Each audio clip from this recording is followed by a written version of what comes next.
Afghanistan is a country in South-Central Asia. Steep, rugged mountains cover much of the land.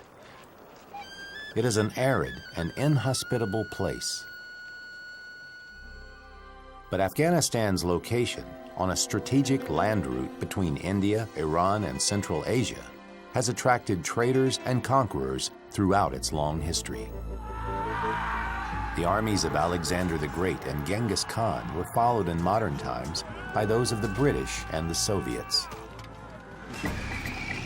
The Soviet Union invaded in 1979, but it was forced to withdraw a decade later by the Afghani Mujahideen, a group of guerrilla fighters backed and trained by the United States, Saudi Arabia, Pakistan, and other countries. The Russians left behind a communist government. But in 1992, Mujahideen guerrillas and other Islamic rebels captured the capital city of Kabul and set up a new government. Still, the killing didn't stop. Over the next few years, rival groups fought each other for control. Civil war spread throughout the country.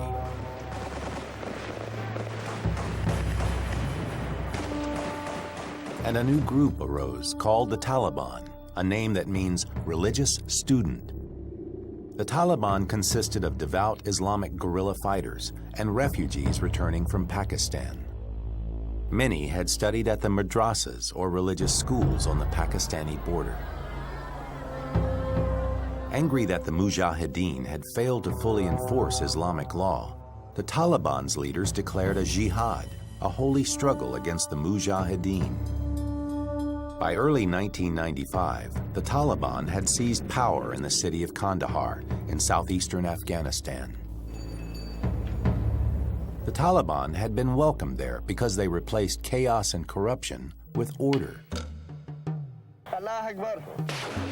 Over the next 2 years, the Taliban fought fiercely against rival factions, swiftly seizing power over most of Afghanistan.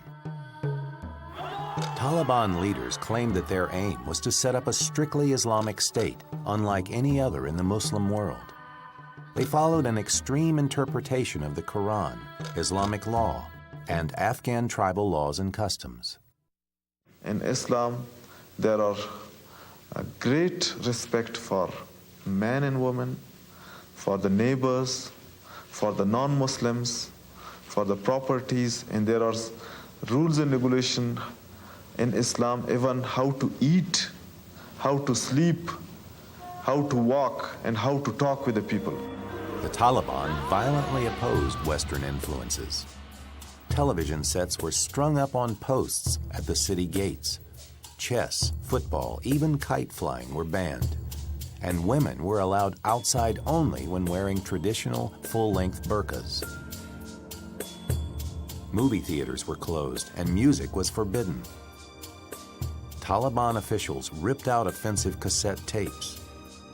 Afghanistan was effectively closed off from most of the outside world. The Taliban then closed down girls' schools and sent female teachers home on religious grounds. During the Soviet occupation, education and employment for women had been on the rise. Now basic schooling was forbidden for girls. And any woman that challenged her new place in society was quickly punished. The Taliban leadership insisted their actions were just and necessary and based on Sharia, religious law of Islam.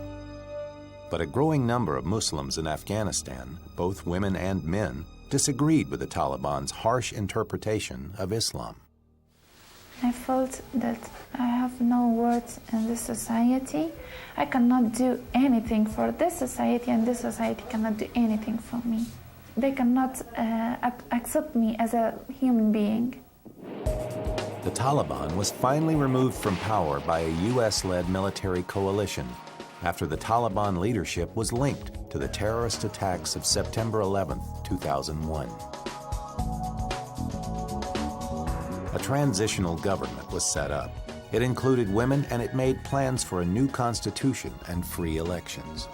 Countries from around the world contributed money, and armed peacekeepers to rebuild the country and maintain order. But divisions and conflict continued in Afghanistan. Rivalries between ethnic groups and warlords threatened the country's stability.